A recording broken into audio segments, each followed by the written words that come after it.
Yes, there's a water waiting for Thank you. Anyone need a water?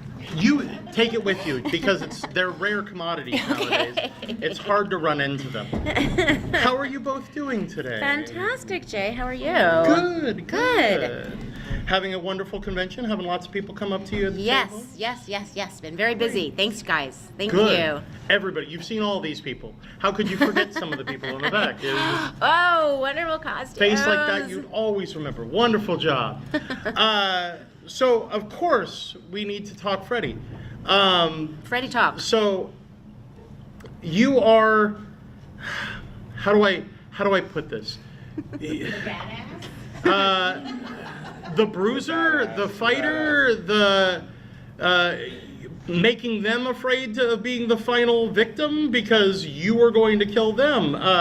What was it like stepping into an already established series and stepping toe-to-toe? Because you were also the lead role in the first time Freddy is getting top billing. So the fact that you're stepping into the hero role when the villain's becoming the rock star, what was that like? Well, I was already a huge fan of the Nightmare on Elm Street series. I'd seen 1, 2, and 3. I've liked horror since I was yay high. So to go into 4, I was thrilled to be in a Nightmare movie, of course. And if I get what you're asking, I mean, what was it like? Basically, I loved the script so much because of the character development of Alice. I mean, she goes from, this wallflower, shy, daydreamer girl onto, warrior, right? So I just love how the script had that character arc, and for any artist or actor, it's like, that's just a dream to do. So, yeah, I mean, it was fantastic, and it was just such a great character to play. Had you auditioned for? Yeah, it's a wonderful, nice little echo. It makes you feel like you're in a horror movie because every time you touch, you got this nice bass line. Have you auditioned for horror before that moment? Was horror a forte, a genre that you? Oh, I definitely want to sink my teeth and live in horror now. Is that what you're... No. I mean, I never really even thought of acting in a horror. I mean, I just loved it as a fan. You know what I mean? So it never really occurred to me I could actually be in a horror film, right?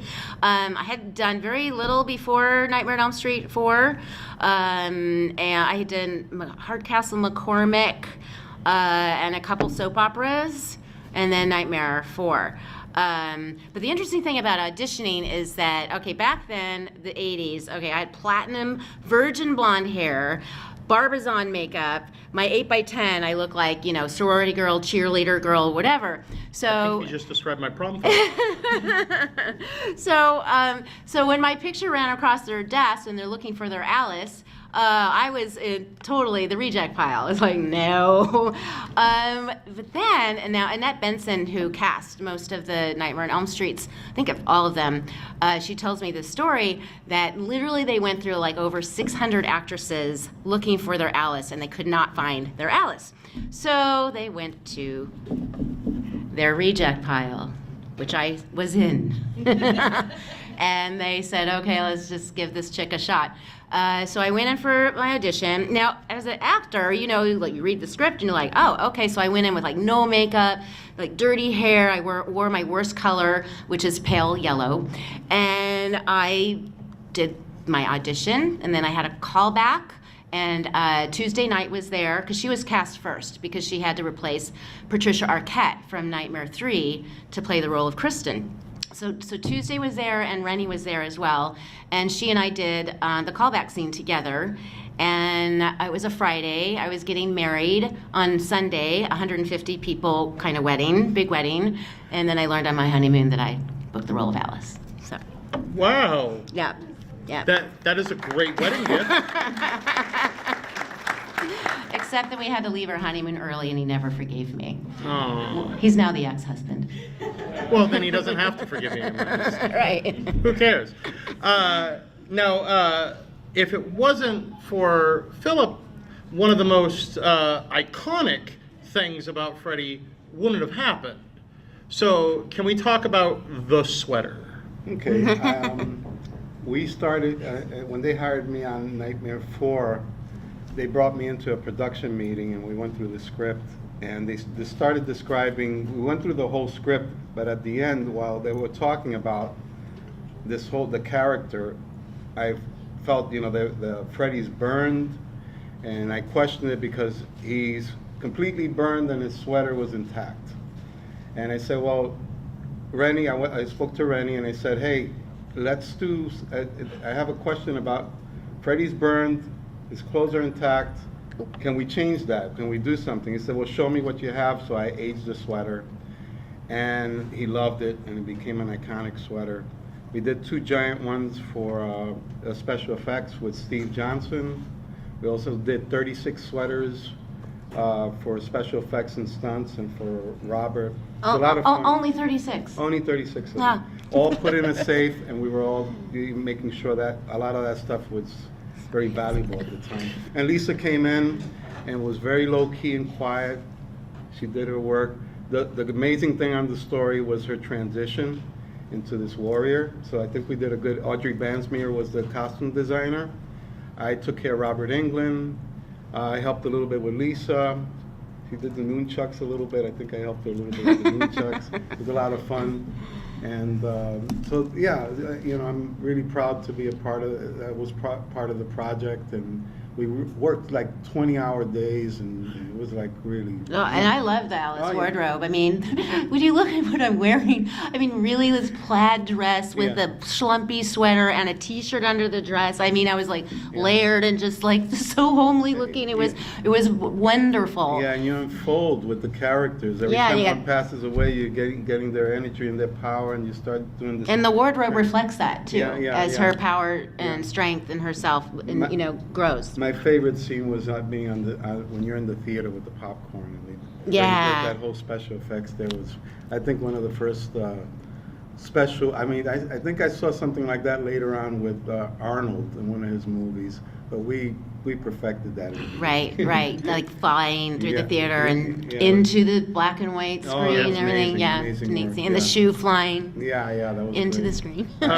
A friend of mine who is a professional costumer literally wrote a paper in college on the growth of a warrior, and the fact that you start out very much in the costume, start out very much weak, and you see this badass form layer by layer, costume piece by costume And by piece, color of the costume. until the end, Yeah, and that she's is simple, and then unfold into this like kick-ass. So Got it. I think that the coolest thing that I love about that movie is, I mean, I think the first time I saw it, I was like 6 years old. My brothers had me watch it, and terrified me for life. I carried around a mirror the way they're supposed through to. my hallway. Yeah. Oh, yeah, I carried a mirror around my hallway. This will protect me from Freddy. But it was when you started taking that idea, when you started taking all the pictures down of all these people that had been lost, Right. and then you just look at yourself and you have all these people on you, and you're just like, fucking A. Yeah. And it was just like that moment still to this day is just like, what, this amazing character growth Yeah. that you see. Yeah. It's just so wonderful. Yeah, and the script had that in there,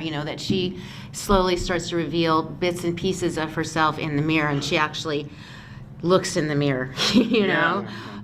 So all of that was part of this beautiful character development, with costume, the script, and the details to make it believable, Right.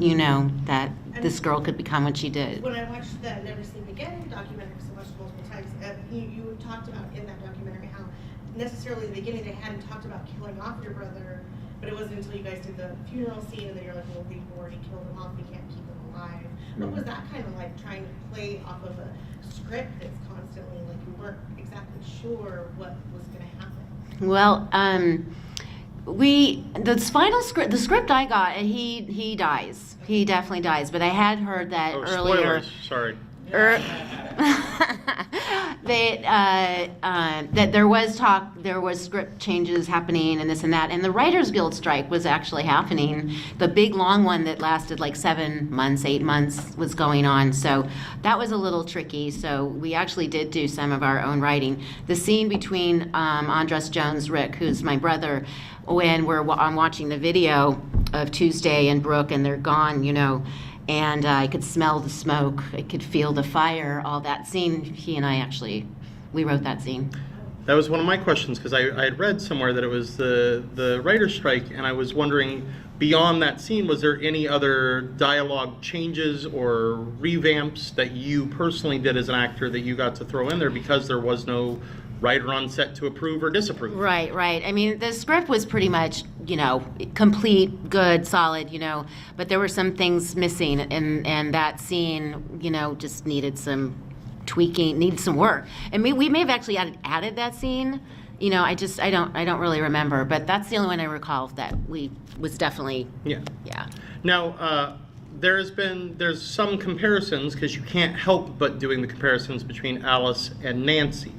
Was that, as an actor, was that something that you were, because you said you were a fan already, was that something you were concerned about, something that you were hoping to make sure that that wasn't going to happen, or was it just, nope, my character is easily different, so I'm going to do something different? No, I didn't even compare Alice to Nancy at all. It is such a completely different character, scenario, and everything. I didn't even think of it as like, oh, Alice is also going to be a hero girl in a way like Nancy is, But at the time, no, I didn't even that. I just kind of went and did my work, There was a wonderful description between the two sides of the coin, between Alice and Nancy, that I had read recently, that was describing that Nancy was somebody who was, and fans can see if this person was right or wrong. I didn't write it, don't blame me. But Nancy was somebody who was very much, as things happened, she decided to fight back, whereas it seemed like Alice was purposefully going out to fight back along the way, which makes Alice a little stronger in that writer and in my opinion.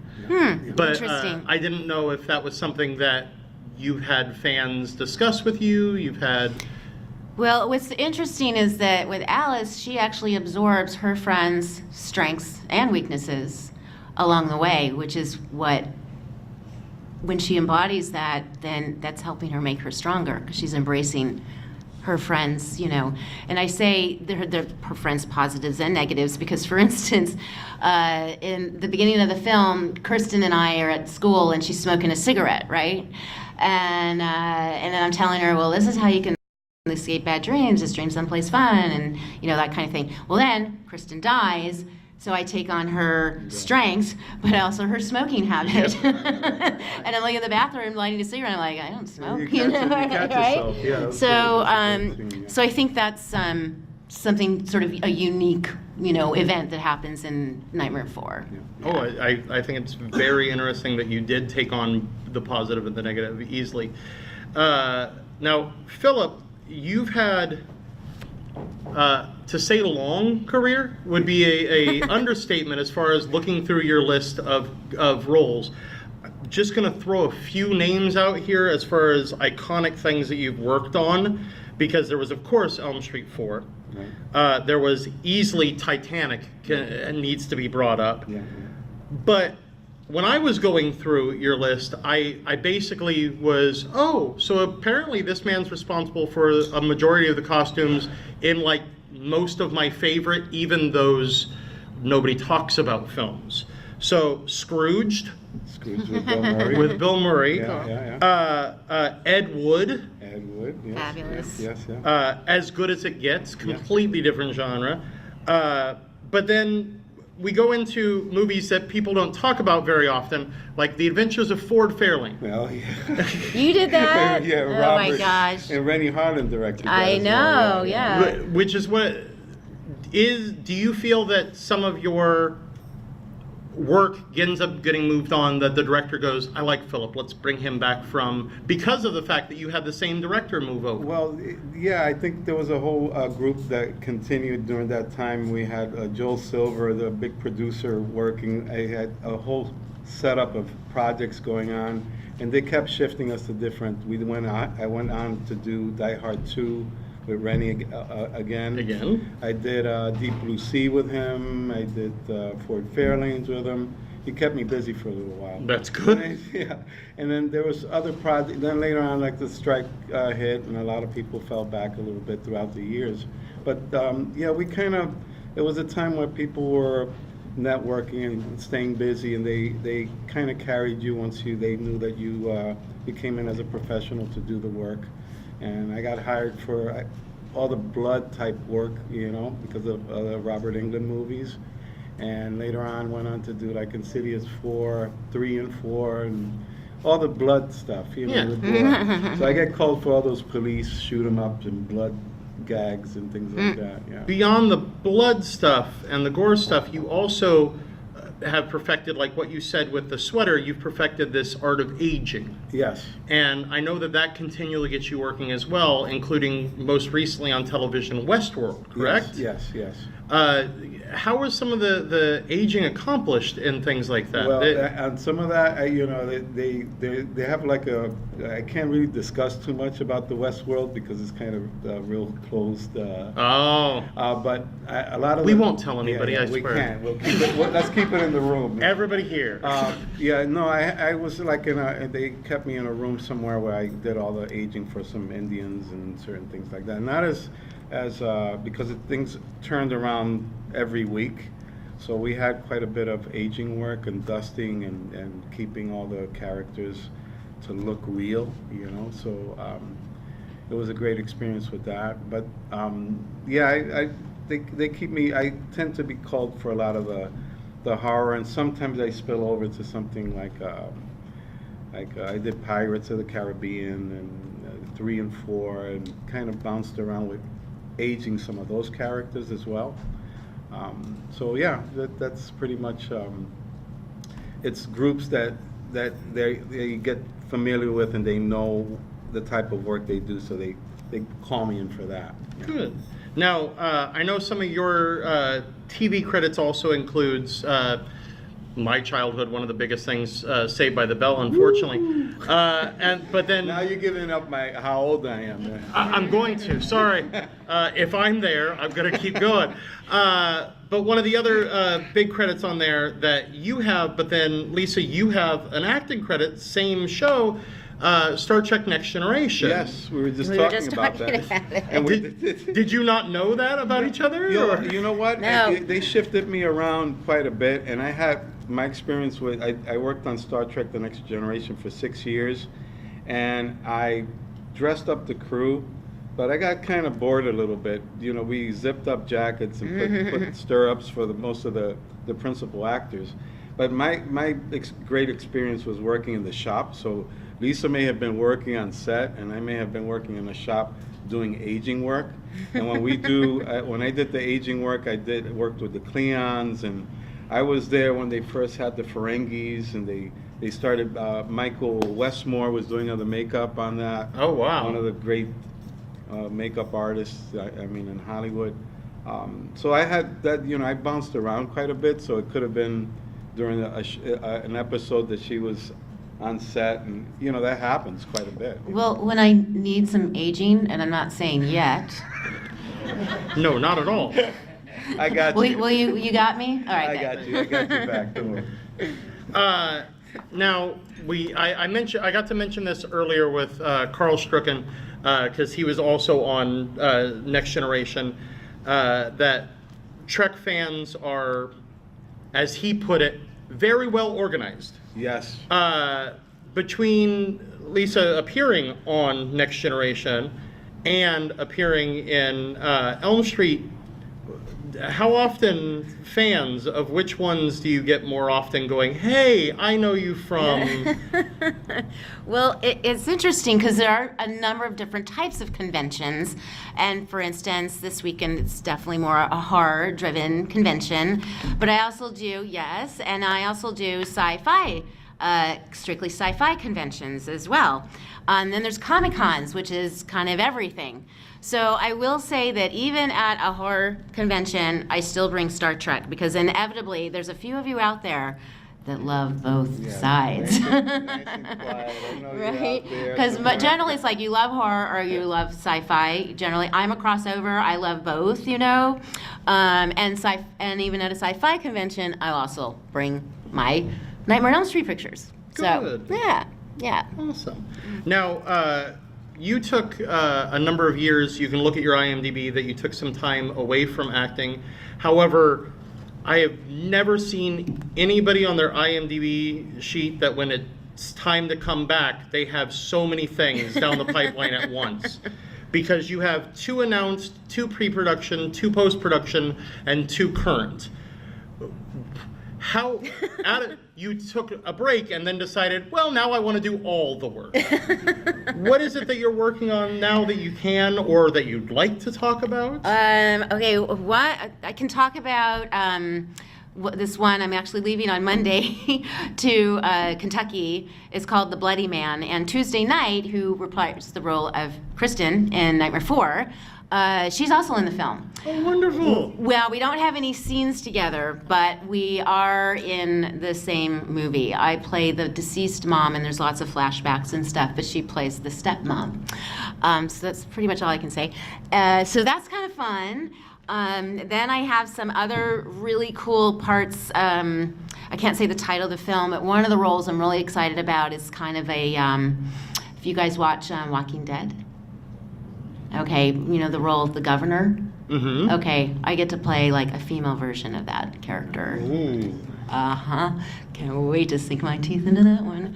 And then I have some other, there's another company actually out of Canada, and they are doing a series of comic books. Then they're going to do an animated film, and then they'll do a feature, and I'm featured in this project, along with some other, another actor who was in Wonder Woman.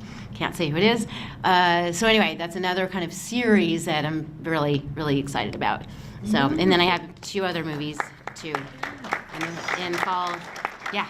So it really came back because I think yes, I did leave, but so many of you all have grown up to become writers and directors and producers, and the Nightmare on Elm Street series made such an impression, you know. So I mean, I literally will get offers through Facebook Messenger, you know. Hey Lisa, we're doing this movie and this is our budget, and I'm like, great.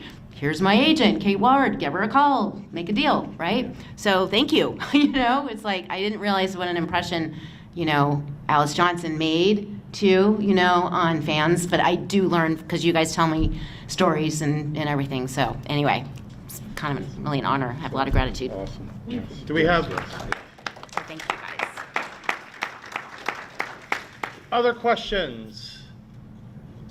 With regards to Elm Street 4 and your character and Tuesday replacing Patricia, was that something where it was always planned that the Alice character would take over, or did that have anything to do with Patricia not coming back, or like maybe she come back?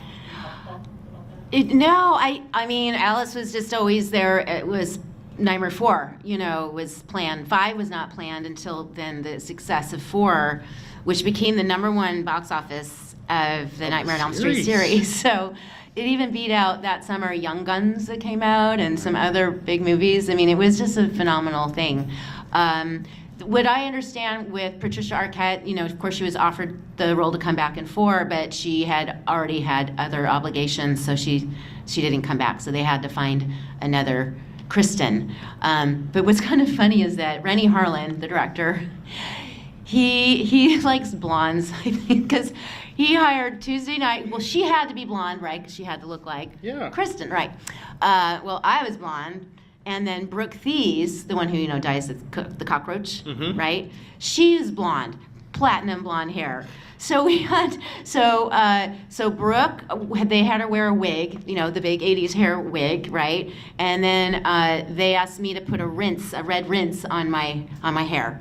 So that's what we did. So anyway. Other questions? Oh, I saw one over here first. I was wondering if you've ever really been scared on set. I could tell you a story. When we're doing the end scene, and Robert pops up behind her, I think she didn't expect that, and she freaked, and I was there on set, and I saw you get a little emotional that day because Robert just scooped up right behind you, and kind of took you off guard? Damn, I'm a good actress. Oh, you are really good. 'Cause you got me. 'Cause you were like freaking out. No. That was really, really good. Really? Oh yeah, I was like blown away. I mean, it was like when we did that whole cathedral scene with at the end. No, I was acting, dude. You were acting. You're an awesome actress. I was acting, dude. You did a beautiful job. I was acting. I will tell you 2 times I did get scared. Okay, Nightmare 4. I'm up on a small elevated stage, and it's the mirror, okay? And you know how it kind of like, I dive through the mirror, right? To get down to Danny and the dream and all that. So I'm standing there and they're like, okay, so this is going to be like a little explosives, but it's just going to be like, the mirror's just going to kind of crackle and it's just going to, the pieces are just going to fall down. I'm like, okay, so I'm just standing there and the camera's on the other side. Here's the see-through mirror, and so action. I was blown off of the platform, which was about this high off the ground, but thank God the stunt coordinator was there and he caught me, right? And I had like the candy glass in my hair and this and that. I was like, oh my God. And actually they sent me home that day so I could calm down. I was freaking out. The other thing that was scary is in Nightmare 5. I'm wearing that. You didn't do the wardrobe on that one. No, I didn't do that. I hated that blouse. It was this navy blouse with X's and O's or some it was just awful. I hated that blouse. But anyway, and I had a jean jacket over it. But now they decided they needed to get the jean jacket off. So they came up with an idea. I know, let's throw tarantulas on her, and they're on her jacket, and she's got to take her jacket off. And I'm like, oh my God. So they had fake ones, right, like sewn onto the jacket, and then they had real ones. So I throw the jacket down, and there's real tarantulas, and they're like, just be careful not, and I'm stomping on it, and just be careful not to step on the real ones. I'm like, okay, I don't like spiders. I don't like tarantulas. They freak me out. So, okay. Not fun at all. I saw over here. Yeah, I like that you worked with Robert again in the Fear Clinic series. But why weren't you in the movies? They made it into a movie. Yeah, I know they made it into a movie, and Robert and I were talking about that recently, and he's like, when he got to set, he expected to see me there. He assumed the role. But don't know why. I mean, I had a great relationship with that writer and director and whatever, but they just wanted to go a different direction. So I know, because the Fear Clinic, I'm so glad you got to see it, Fear Clinic. They would do webisodes that were done 8 years ago, 10, something like that. We did 6, and it was really cool thing. Thank you. No question over here. Yes, Mike. I've heard rumors that Kevin Bacon might be playing Freddy Krueger. I'd like to see if there's bring in the survivors of all the Nightmare on Elm Street, from Jesse to all the survivors trying to kill off Freddy Krueger. Yeah. Will you write a letter, please? Send an email? All of you? So we want to see Jesse. We want to see Alice. We want to see. you basically want an Expendables with Freddy's survivors to go kill Freddy. They actually come I'd back. pay That's to a see great that. That's a story heartbeat. right there. That's Why not? Right. You go get them all together. Right, and I love Kevin Bacon. I mean, he's amazing. But we've all decided that the nose is not right, and they're gonna have to build up the nose. Yeah. Hook nose. Other question right over here. Yeah, I have a question for both you guys. One with you. How'd you get into the sweater? How did you get into that? Like, were you like building before that? Like, how did you get into that role to make that? And then for you Lisa, it's an odd question, but going back to where you're talking about the cigarette scene, how did you get the lighter and the cigarettes? How did we get the lighter and the cigarettes? How did you get the We lighter? probably stole them from our parents' purse, my mother's purse or something like that. Of course, my mother was dead, so maybe Dad was smoking. He was smoking and drinking, There you go. right? So he must have gotten out of his out of his, She had it in her back out of his, pocket. I pickpocketed him. There you go. Yeah. Without even noticing. Or went down in the corner and asked someone who was 18 years old and go, hi, could you buy me a pack of cigarettes, please? Don't get any ideas. Yeah. I don't think it's going to work for you. Yeah. I'm just saying. How I landed the sweater position there was I worked at the Metropolitan Opera House for many years, and they come out here from opera into I don't even know how it happened. I ended up working. I was hired on a movie of the week. Did that with it was Something's Out There. I think Lisa was on that as well. Oh yeah, I did. I did an episode of that. Yeah, early in my career. And I missed her there too. I don't know. How Oh I my keep gosh, missing her. that's But interesting. I found you. Yeah, so I did Something's Out There, and then I was hired to do Scrooged with Bill Murray, and then they brought me on to Nightmare on Elm Street, and they just handed me some sweaters. And we went to a production meeting, and they said, we want you to age this a little bit.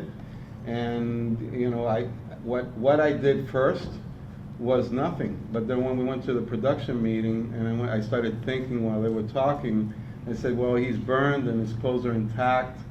And then I spoke to Renny, and then we aged the sweater. He put it on Robert. He loved it, and he said, make some more. And that's what I did. And so we had the two giant ones that were built were made by a lady named Margaret O. And then I took them on and I distressed them. And then the tough part with those sweaters were they were gigantic, like 14-foot sweaters. She knitted those? Yes, she Oh somehow. my God! Yes, and she Because they're still- huge. Yeah, they were all like handmade, I guess, during that time. So she's still around and she makes those sweaters. So they give me these sweaters, I age them, and I put this special treatment that I can't share right now, but I'll unfold later on. And I had to heat seal this paint on the fabric, and Oh I my couldn't gosh. find a dryer to put those giant sweaters in. Wow. So I had to climb up on top of a house and lay them out in the hot sun so I can heat seal those things. And then we put them on the dummies, and we made it work. Please tell me you have a photo of the roof of a house I with have the sweater I on have it? the sweater over a balcony where At his table. Yeah, It's Audrey really wild. Bansmere, the costume designer's home. I throw the sweater over the balcony. That's the There's a photo. picture on Google too of that. Yeah, I have a few photos out No, of I that. have a sweater. My mom came to set that day that Big Freddie was there, and there's a picture of she and I. And we literally look like this big, and then the giant Freddy's up here. Yeah, Okay, yeah. It was like this. I mean, the thing was Yeah, like superhuman. like yeah, it was a giant. story Yeah, high, yeah. two That- stories high. Yeah, that sweater is now at the Museum of Moving Image in Queens in New York City. That's so cool. So it's kind of exciting. They took me out there to see it, and I was very proud of that. Who did the chest of souls? Steve Johnson, correct? Sounds like Yeah, like yeah. a high. Well, he did the whole chest, and then he did another small one. But when we did the actual scene where Robert Englund, where the hands start ripping out and the babies start. And then Robert, yeah, exactly, yeah. That whole thing, Robert was inside of his body was, there was a wall, Yeah. and his body was in halfway through the shoulders, and then the rest of it was the puppet that we see. And Robert was really uncomfortable for hours in that Yeah. position. Yeah. So I tried to make him comfortable, and he was very funny because he said to me, Phil, I'm so effing hot. I said, I kept giving him water, and so then he says, I can't handle it, and I said, hold on a second, and I cut his sleeves off. And he said, oh, this feels better. Then he did a double take, and he went, hey, Phil, you just cut the hero sleeves off my sweat. I said, don't worry, I got 36 more.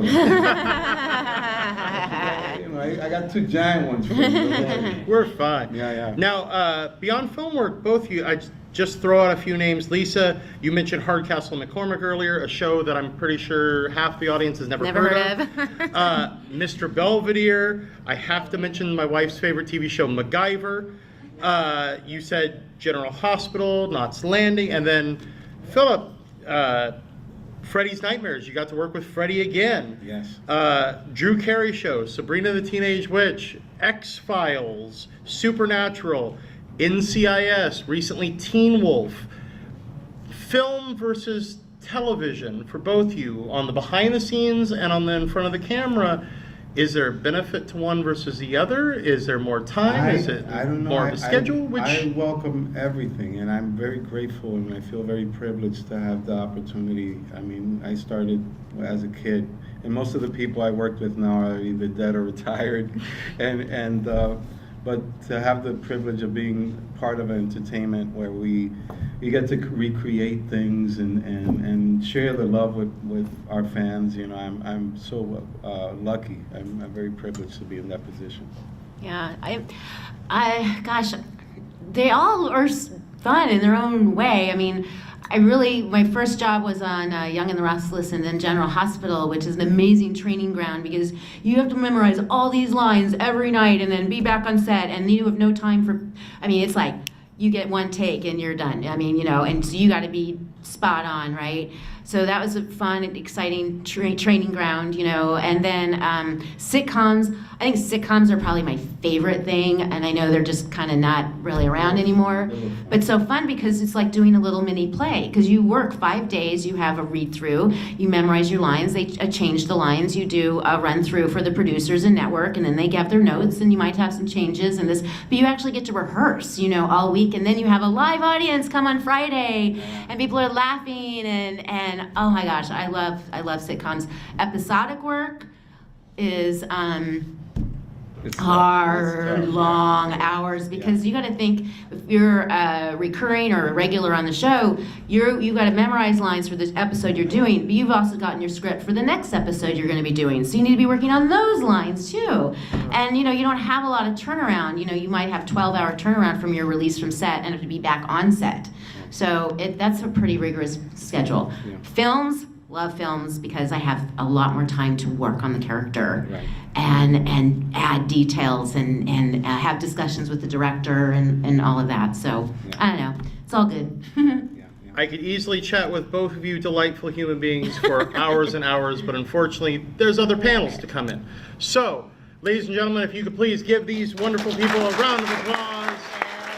Lisa Wilcox, Philip Maldonado. Do not forget, support them at their tables. Go to their tables, get their autographs, buy their merch, say hello, and get to ask more questions of them there. So that way we can see them in more cons. Thank you very much. Thank you, Jay. Okay. Lisa, thank you. Thank you.